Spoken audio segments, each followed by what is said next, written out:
uṭhāya, kabhu narake ḍubāya, daṇḍya-jane rājā nadīte cubāya. So, Lord Caitanya is explaining the position of the conditioned soul. They are completely under the grip of this material nature, and just like one is seated on the car and the driver drives him. If the driver is not under control, he drives him anywhere, to any hell. Similarly, you are sitting on this car of this body supplied by the material nature, and she is driving anywhere. Sometimes and up, sometimes down, and we are suffering life after life, birth after birth. This is our condition.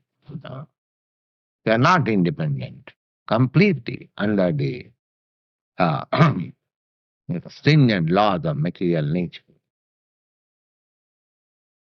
The daṇḍya-jane rājā nadīte cubāya. The example is very nice, that a culprit is drowned in the water, again taken for some time to take breathing. He was suffocating the nature, and he is not meant to be killed, but he is to be given suffering that way. So, material nature is giving us sufferings, miseries like that. Bhayam dvityabhiniveshatasya ishadapi tasya vipajjaya smritihi tanmaya ato buddha abhajetyam bhaktaikaesam gurudevatātmā. Therefore, Srimad Bhagavad is giving direction. Then bhayam dvityabhiniveshatasya. When we are forgetful of Krishna consciousness, when we think that there is no God, this matter is everything. This material manifestation which we see, that is everything, all in all. And there is no Lord, no, supreme controller. When we think like that, that is the point of our anxiety, beginning of anxiety. Why? Fearfulness. We are all fearful because as we have got these bodily necessities, we want to eat something, we want to sleep. Similarly, we have fear and we have demand for mating. These four principles are animal. We are always fearful. And why you are fearful? Because we have taken it that there is no God. There is no God. Therefore you are fearful. Just like a forlorn child, when he thinks that my father or my mother lost, he might have experienced a child lost, he cries. He thinks himself, I am helpless. Where is my mother? Where is my... Similarly, when you are helpless, you are fearful. And those who are Krishna conscious, they are not helpless. They know above me there is Krishna. And Saranagati, surrender, means to have firm conviction that Krishna will protect. I am engaged in Krishna's service. So Krishna will give me protection. If I work in some ordinary man's service, he gives me protection. Don't you think if you work for Krishna, he will not give you protection? Because we have no faith. Therefore, we are seeking protection from elsewhere. Krishna is able, he says, Aham tang sarva papi bhama phayashami, I shall give you protection from all sinful nature. But we have no faith. We are thinking, it is written in the Bhagavad Gita, that's all right. But I must have my protection in a different way. So, Ditya Vinivesha. Because he thinks there's anything superior than Krishna. Therefore, he is fearful. Why a conditioned soul is fearful, that is explained in the Bhagavata. Bhayam dityabhiniveshatasya. So, this maya, the illusion, when you take shelter of this illusion, then we are afraid. And when you understand that illusion, this energy, is under the control of Krishna, because illusion, this material energy, is also Krishna's energy, inferior energy. So even if I am within this material energy, when I am forgetful of Krishna, this material energy is fearful for me. And when I am in Krishna consciousness fully, there is no question of fearfulness from material nature. Therefore, tanmaya abhajatam, therefore it is our duty to regain our lost consciousness, Krishna consciousness. That is the duty of this human form of life. Abhajatyam bhaktaika isham. Simply by devotion. If you want to worship the Supreme Lord, then you have to worship Him simply by service. There is no other path. You cannot worship Krishna by this controlling breathing, or by mental speculation, or by some pious activities, or by charities. You have simply you have to worship Him simply by your devotional love. That is the only way. Bhaktaika, only one, bhakti. There is no other means. There is no second means to understand God without this devotional. Rest assured. The foolish creatures, they take this, that, they do not understand, they come to that impersonal, void, all this nonsensical conclusion, and because they do not take shelter of this devotion, therefore they cannot have any conclusion. It is not possible. Therefore, more or less they become atheists, or after this voidness, or impersonalism, so many things there are that create. But because Krishna, our Supreme Lord, cannot be understood by any other form, it is simply waste of time. If you want to know Krishna, if you want to know God, then you have to take this one. There is a bhaktaikasham. Abhajatam bhaktaikasham gurudevata atma. He is the Supreme Lord, He is the super soul, and He is the Supreme Spiritual Master. In this way, He is the Supreme Spiritual Master within you. As soon as we take to devotional service, He will give you dictation. He'll do the what dictation? To go to hell? No. Buddhi yogam dadami tam. In the Bhagavad Gita, I give him intelligence. What? What for? Yena upayanti te, by which he can come back to. That Buddhi. He'll help you. If you think something, if you take seriously about your case, if you are fully surrendered, then he will direct you in such a way that you cannot go elsewhere except to him. Him sometimes you may find that he is doing something against my will. I have got my personal experience. I never accepted that I shall become a sannyasi. And I tried my best to keep myself in this material world. And yes, several times he has frustrated me and has brought me by force literally. And now I am happy. I can understand that how much favor has Krishna shown me. Yes. I did not understand in the beginning. So sometimes, if Krishna takes special care for you, he will do in such a way that you will have no other way than to go back. He'll take charge. If he sincerely wants Krishna, if he sees that, oh, here is a person, he wants me, but he is a foolish. He wants me, at the same time he wants to enjoy this material world. So crush this, his material propensity, and let him become simply devoted to it. Sometimes we see like that. Huh? In the in the Srimad Bhagavad, there is a question by Sukadeva Goswami and by Maharaj Parikshit. Maharaj Parikshit, because he understood that his grandfathers were put to so many difficulties, although Krishna was their friend, personal friend. So everyone became astonished. How is that? These five brothers, the big brothers, Maharaj Yudhishthira, he was the most pious man. Arjuna was the greatest warrior.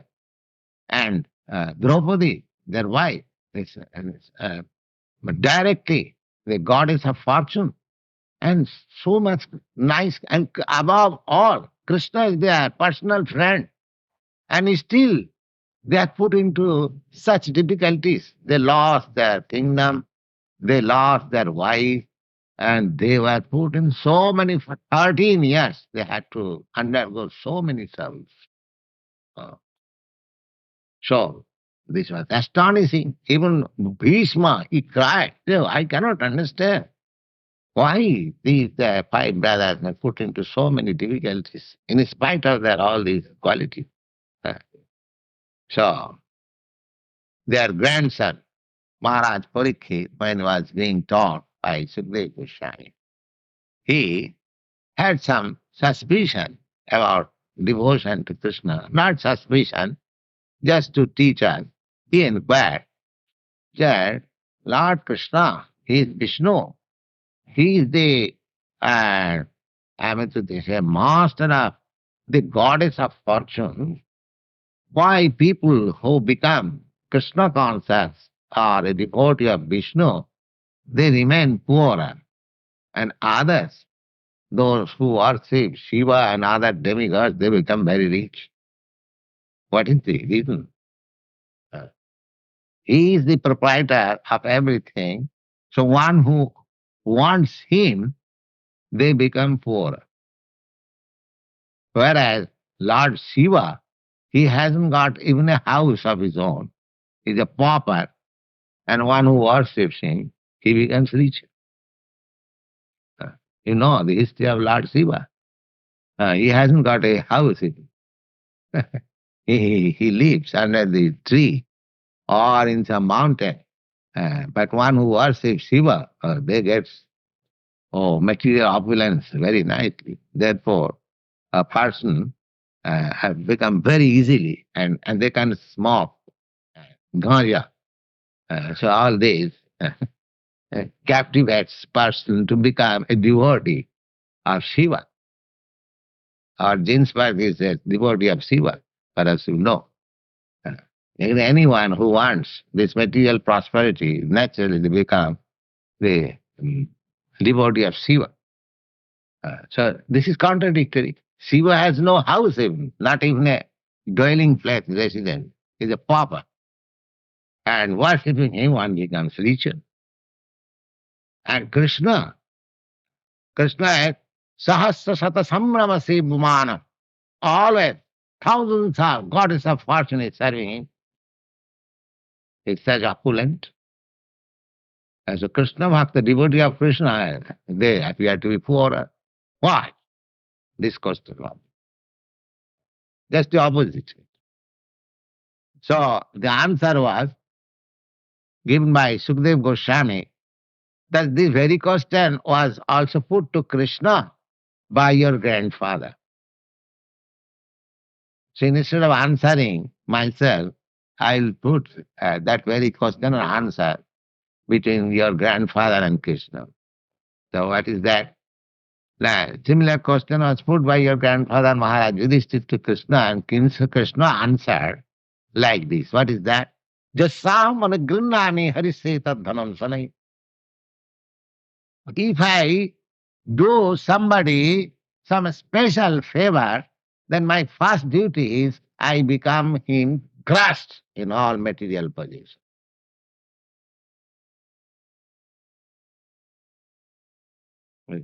Why? Because to make him more surrendered to me, when he becomes helpless, he has no other way. Krishna, please. When he has something, he thinks, these things will protect me, my material position. That he does not surrender. Now, Krishna sees that this man, this living entity, is very much devotee, but he wants something, this nonsense, so clashing. So that when he'll feel helpless, he'll come to me. No, so I'll give you all to you. So there is a policy of Krishna. Sometimes he puts us into test whether we are sincerely devotee of Krishna. Because we are always after sense gratification. So if Krishna is not a ordered supply, then one rejects Krishna. We want God or Krishna to be our order supply. So we must order Krishna. Give me this, give me that. If you cannot give me, then what are Krishna? I don't want. So this side of bhakti, devotional service, is not accepted by Krishna. Just like Mr. Sulje, our god brother, German, he told me personally that during wartime, many German women, some they prayed into the church to get back their husband, son, or brother, because all went to war and nobody returned, and they become atheists. There is no God. We prayed so much to God to get back my husband, to get back my brother, but that back, my brother was not returned, and the husband was not returned. So result was. So if we pray, go to Krishna with that purpose, that he should be our order supplier, then there is no question of Krishna. We must fully surrender. Fully surrender. Let him do. Aslishabha, that is taught by Chaitanya. Aslishabha padanatang pinastamam maramahatang karotubha adarsana. Aslishabha padan. Either you embrace me or you trample me down on your feet and neglect me. And you make me broken-hearted, not being present before me all the life. Aslishabha padaratang pinastamam maramahatang karotubha. Marmahatang means if you make me broken heart. I love you so much. I want you, but you never care for me. That's all right. Still you are my work, unconditionally. I don't want any return from you. Still you are my work. This is pure devotion. Krishna takes all care. Don't think. Because he said personally, Antal sarvapavimokkosai. Why should he be so anxious? But one who is in love with Krishna, he wants to see him, he wants to love him.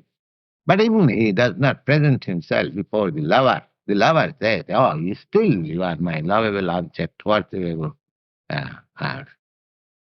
you can do. You are free to treat me as you like, but you are my boss. This is pure. So as soon as we come to this state, that is perfection. That is perfection. Don't expect anything, return. Now this Goswami, this Sanatana Goswami, there's a nice story about Sanatana Goswami, of whom we are now studying. Sanatana Goswami and Rupa Goswami, two brothers, they went to Vrindavan for devotional service. So their all business was, Rupa Goswami special. He was always engaged in writing books And when he was hungry, went to some householder, give me a piece of bread. And everyone at Vrindavan, they were leaders. All the Vrindavan inhabitants, they took even their household quarrels. They used to represent Swamiji, this is our position, please settle up. So whatever decision he would give to the villagers, they will accept. Uh, their court was Swami, Rupa Goswami. So he was so lovable. So one day Rupa Goswami was thinking that if I could get some, I mean to say, commodities for cooking, then I would have invited Sanatana Goswami to take some prasada. He thought like that. And say 1 hour, one young girl came with sufficient quantity of rice, flour, ghee, and vegetables, so many things. Babaji, they are called, they call in India, especially in Vrindavan quarter, they call all these transcendentalists Swami Babaji. Babaji, please accept this commodity. There is some ceremony at our house, so my mother has sent you all these things. Oh, hey, you are thinking that if I could get some commodity, I could prepare something and invite Sanatana Goswami. So the things were there. So Rupa Goswami inquired, where do you live? Oh, you are very nice girl. Where do you live? "Oh, I live in this village. You do not know. Huh? No, I have never seen you. All right. Thank you very much. Then she went there and invited Sanatana Goswami and my dear brother, please come and take your prasadam here. I have got some food. All right. So Sanatana Goswami came during prasadam time and Rupa Goswami has prepared so many nice dishes. They are also expert in cooking. Expert. You know, all devotees, they are expert. That is the qualification. So then Sanatana Goswami's inquiry, where did you get all these things so nice things are prepared in this jungle? How did you get? So he narrated the story. Yes, in the morning I thought that if somebody sends me something. So by Christmas there, a nice girl, a very beautiful girl, and she brought all these things. Oh, girl, one day he began to state about the girl's beauty. Then Sanatana Goswami said, "Oh, I have never seen such beautiful girl. How?" Yes, I have also never seen. Oh, then she must be Radharani. She must be Radharani. You have taken service from Radharani? Oh, you have murdered me. We don't want to take any service from Krishna, and he has taken the opportunity to send us. We want to simply give our service, not any exchange. Oh, you have done a great mistake. Radharani has taken this opportunity. Then she began to cry. So we have taken service from Krishna. We are giving her trouble. This is pure. She was very sorry that Krishna was trouble to send me on these goods. So this is the process. Krishna is also finding always opportunity how to serve my pure devotee. And pure devotee is so clever that he won't accept any service from Krishna. Just like the Arjuna. He never said, Krishna, you are God. Why you are putting me to war indirectly? You can give me everything. Krishna said, no. He never said that, Arjuna. Krishna said, Niyatam kuru karma, tang karma javaja karma. No, you are Kshatriya, you have to fight. He never said. So we should not take God as order supplier. That is not devotion. That is mercantile business. Krishna is not going to be a lover by mercantile mentality. You must give him service. Avalitam. This is the process of devotion.